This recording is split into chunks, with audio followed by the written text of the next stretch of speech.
ہے سہارا حسین، مولا تیرا نام سدا زندہ رہے گا، مولا تیرا کام سدا زندہ رہے گا، ہم رہے نہ رہے یہ سدا زندہ رہے۔ سلام علیکہ یا ابا عبداللہ، سلام علیکہ یا اللہ من قرأ الفاتحہ۔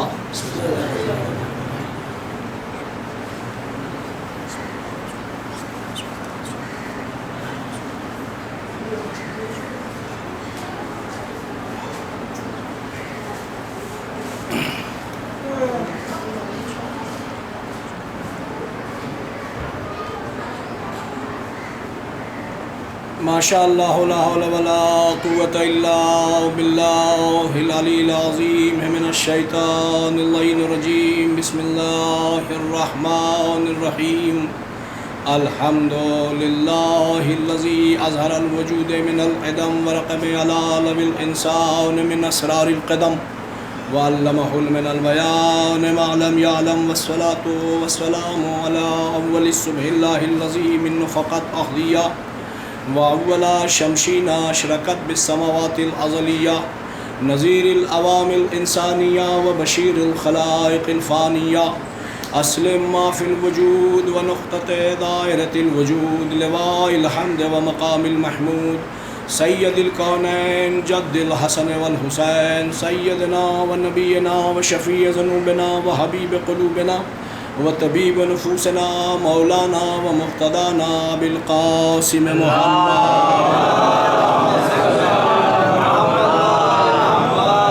لا سیما لا یعصب الدین والایمان باب الامن والامان مصداق مرج البحرین یلتقیان الامام المظفر وشجاع الغضنفر وقاسم طوبى وسقر وساقیا الحوض الكوثر الذي سمت امه حیدر انما یرید اللہ لیذہب عنکم الرجس واہل البیت ویطہرکم تطہیرا۔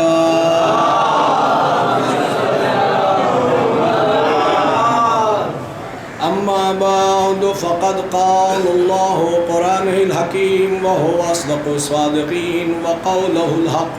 بسم اللہ الرحمن الرحیم۔ کل من علیہا فان یبقى وجہ ربک ذو الجلال والاکرام۔ صلوات پڑھیے محمد۔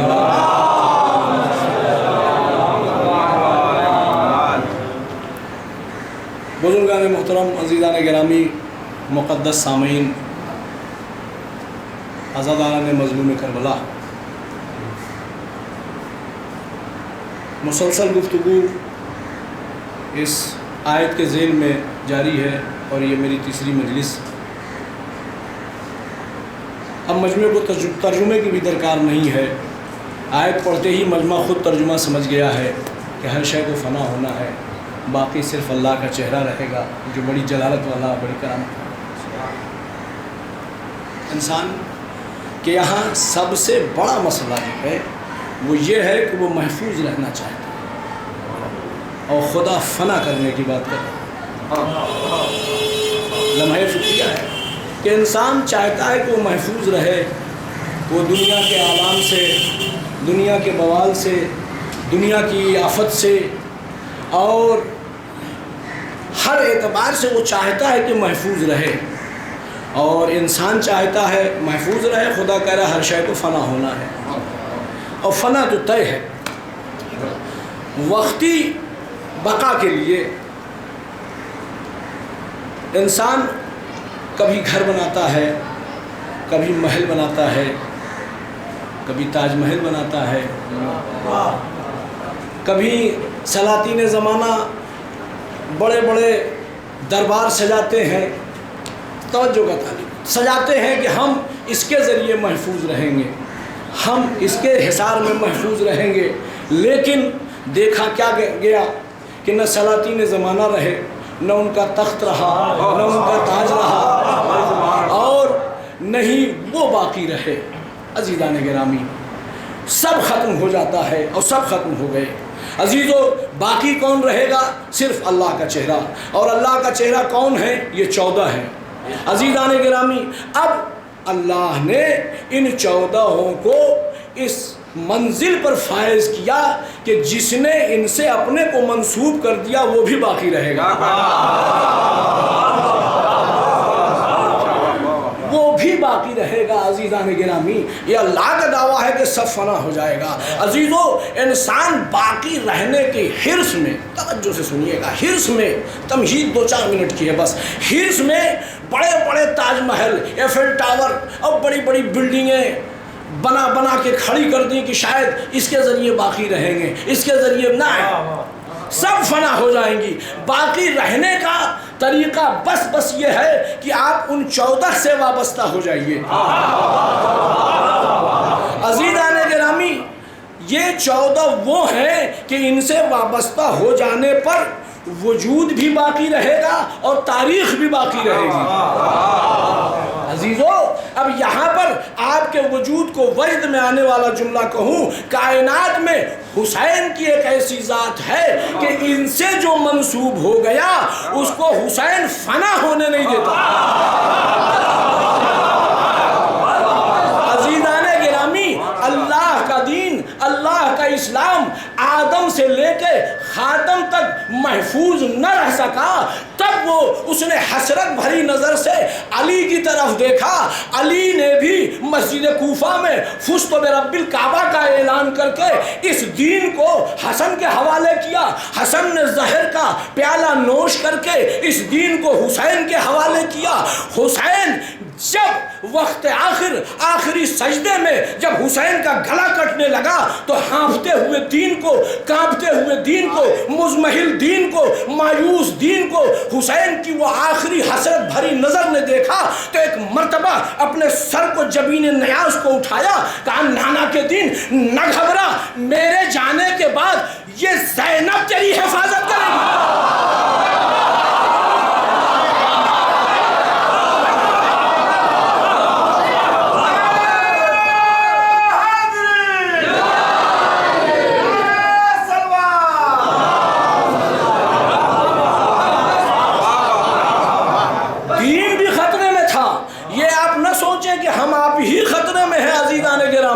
دین بھی خطرے میں تھا۔ اب عزیز و زینب نے کیا حفاظت کی ہے؟ اب یہاں پہ علامہ آیت اللہ عقیل الغروی کا ایک جملہ پڑھتا ہوں، اس کے بعد مجلس انشاءاللہ باقاعدہ شروع ہوگی۔ عزیز و عقیل الغروی یہ فرماتے ہیں کہ یہ زینب نے، دین کی زینب نے، یہ آپ مومنین سے امام باروں کی دیواریں نہیں بنوائی ہیں بلکہ یہ محفوظ قلعہ بنوایا ہے جس کے اندر اللہ کا دین محفوظ ہے۔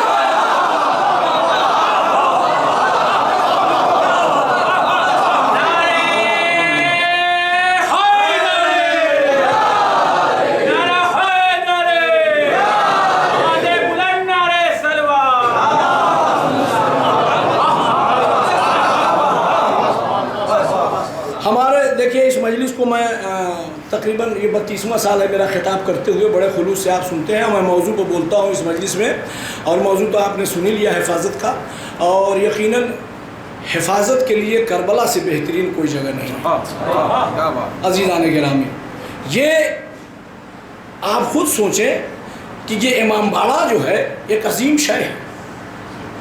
گھر میں تھے تو خوف تھا، راستے میں تھے تو خوف تھا، چوراہے پر تھے تو خوف تھا، بازار میں تھے تو خوف تھا۔ آپ اپنے دلوں پر ہاتھ رکھ کے بتائیے، اس فرش پر بیٹھنے کے بعد کیا یہ آپ کو محسوس نہیں ہوتا کہ اب آپ کو کسی کا ڈر نہیں ہے؟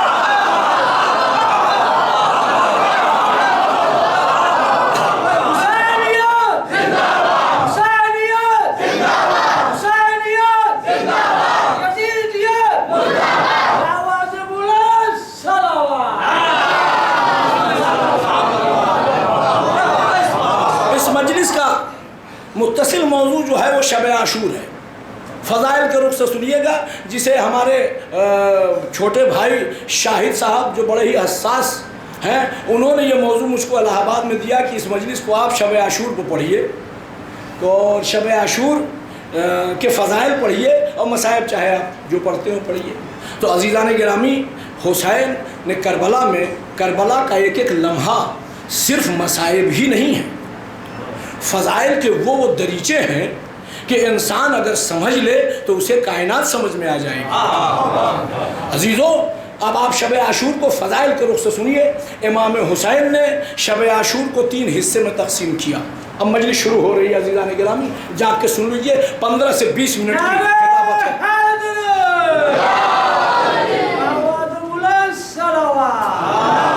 میں بزرگوں سے تو نہیں کہہ سکتا, لیکن میں جوانوں سے اور بچوں سے ضرور کہوں گا کہ غور سے سنیے گا, توجہ فرمائیے گا اور اپنی سماعت کو اسی منزل پر رکھ کے سنیے گا. میرا یقین ہے کہ میرے بزرگ تو مجھ سے بہتر جانتے ہیں, لیکن شب عاشور پر اس طرح کے نکات اس طرح کے فضائل مشکل سے سنے ہوں گے بچوں نے.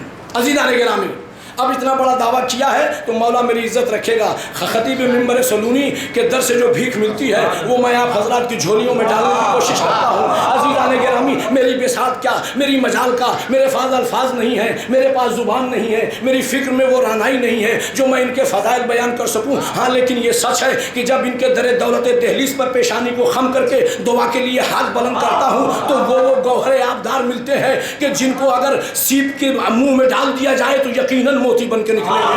صلوات پڑھیں محمد و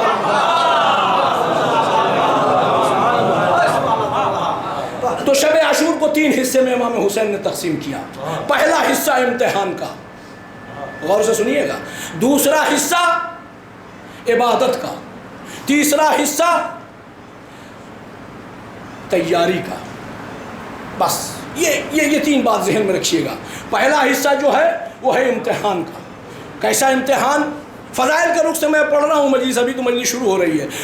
امتحان کا حصہ وہ کیا حصہ ہے کہ امام حسین نے, بس سنتے چلے جائیے گا عزیزان گرامی, کہ امام حسین نے جناب عباس سے کہا, بھیا عباس, کا جی آقا, کہا میں خیمے کے اندر جا رہا ہوں, سارے عزیز اقارب صحابہ محب چاہنے والے سب کو میرے خیمے میں لے کے آؤ.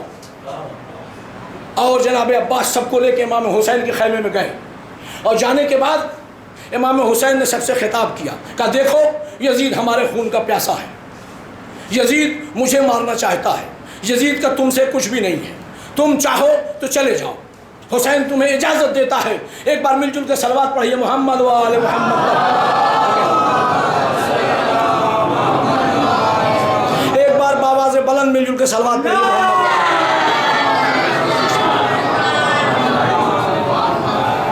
تو عزیزان گرامی, کہا کہ حسین تم پر سے اپنی نصرت اٹھائے لیتا ہے, تمہیں جہاں جانا ہے چلے جاؤ, حسین تمہیں آزاد کر رہا ہے, چلے جاؤ. عزیزان گرامی, لیکن یہ مختل لکھتا ہے کہ حسین کی اس آواز کے بعد کیپ سائلنس, یعنی ایک پن پوائنٹ سائلنس تھا حسین کے خیمے میں.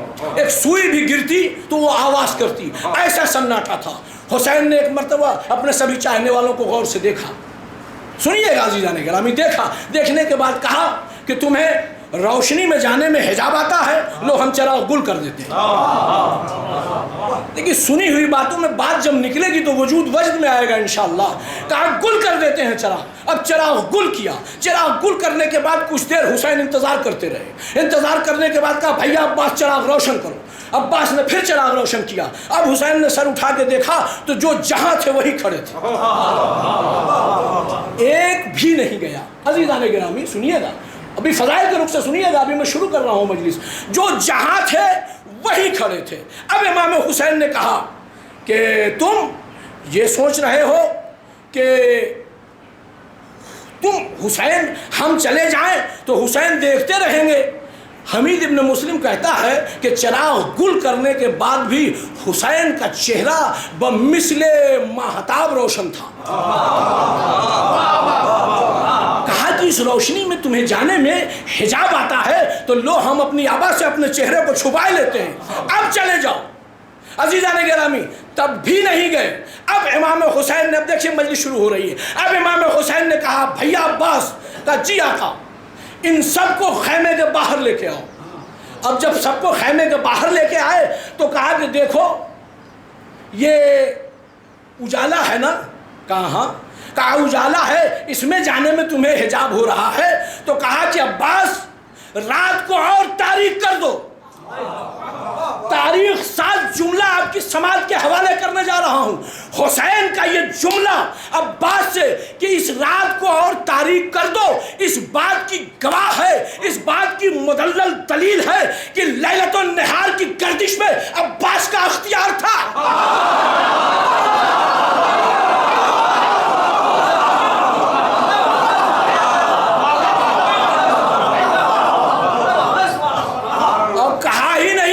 عزیزو مختل لکھتا ہے کہ عباس کے انگشت شہادت کے اشارے پر عزیزو 9ویں 10ویں کا چاند تھا، اچھا خاصا روشن ہوتا ہے 9ویں 10ویں کا چاند، آپ دیکھ لیں گے راتوں میں وہ چاند کچھ دیر کے لیے غروب ہوا۔ تاریخ لکھنے والا پریشان ہے، ارے تو پریشان کیوں ہے؟ ارے یہ اسی باپ کا بیٹا ہے جو انگشت شہادت سے سورج کو پڑھا دیتا ہے۔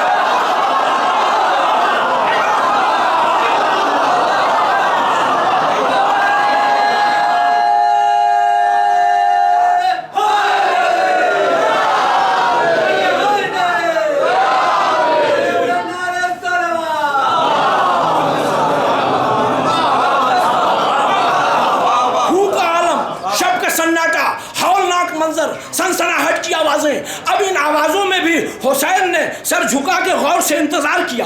اب کچھ لمحہ گزرا تو امام حسین نے کہا بھیا عباس چراغ روشن کرو۔ چراغ روشن کیا، دیکھا تو سب کے سب وہی ہیں۔ امام حسین نے پھر چراغ کو گل کیا، کہا کہ دیکھو اب حسین تمہیں آزاد کر رہا ہے، تم جاؤ، اور حسین ساری ذمہ داری لیتا ہے۔ پھر چراغ روشن کیا تو اب منظر بدلا ہوا ہے۔ سنیے گا عزیزان گرامی، اب منظر بدلا ہوا ہے۔ جو صحابی جہاں پہ جس حالت میں کھڑا ہوتا تھا، اب چراغ کی روشنی میں وہ وہاں نہیں ملا، سب حسین کے قدموں میں نظر آئے، سب حسین کے قدموں میں نظر آئے۔ اب جب حسین کے قدموں میں نظر آئے تو امام حسین نے ایک ایک صحابی کا شانہ پکڑ پکڑ کے اٹھایا۔ اٹھانے کے بعد انگشت شہادت سے اشارہ کیا، طبقات العرش ہٹے، حبیب جنت میں تمہارا مقام۔ سنیے گا عزیزان گرامی، زہیر جنت میں تمہارا مقام، برائے حمدانی جنت میں تمہارا مقام، سعید جنت میں تمہارا مقام، مسلم ابن عوسجہ جنت میں تمہارا مقام۔ ابھی صحابیوں کو جنت کا مقام دکھلا رہے تھے، اور اس کے بعد کہا حسین نے کہ چلے جاؤ گے تب بھی یہ مقام تمہارا وہی رہے گا۔ عزیزو تاریخ ساز جملہ آج کی اس مجلس دینے جا رہا ہوں، صحابیوں نے امام حسین کے قدموں سے لپٹ کے بیک وقت ایک آواز میں کہا مولا ہمیں جنت نہیں چاہیے، ہم تو آپ کے قدموں میں جنت دیکھ رہے ہیں۔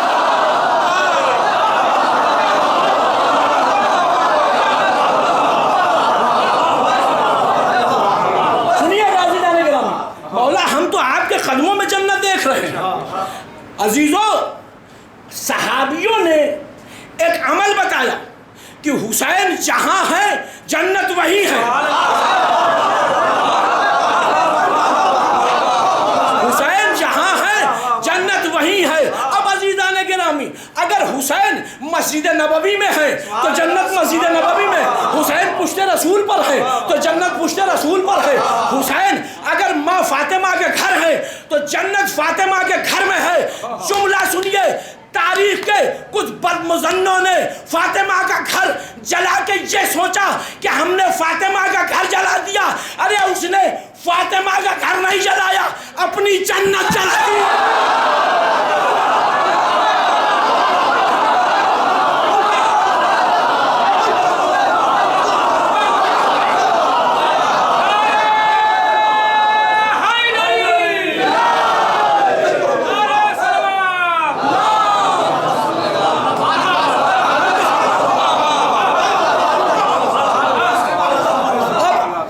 حسین فاطمہ کے گھر میں ہے تو جنت فاطمہ کے گھر میں ہے، حسین اگر مسجد نبوی میں ہے تو جنت، سنیے گا عزیزان گرامی، سنیے گا، آپ بہت اچھا سن رہے ہیں، خدا آپ کی سماعتوں کو سلامت رکھے۔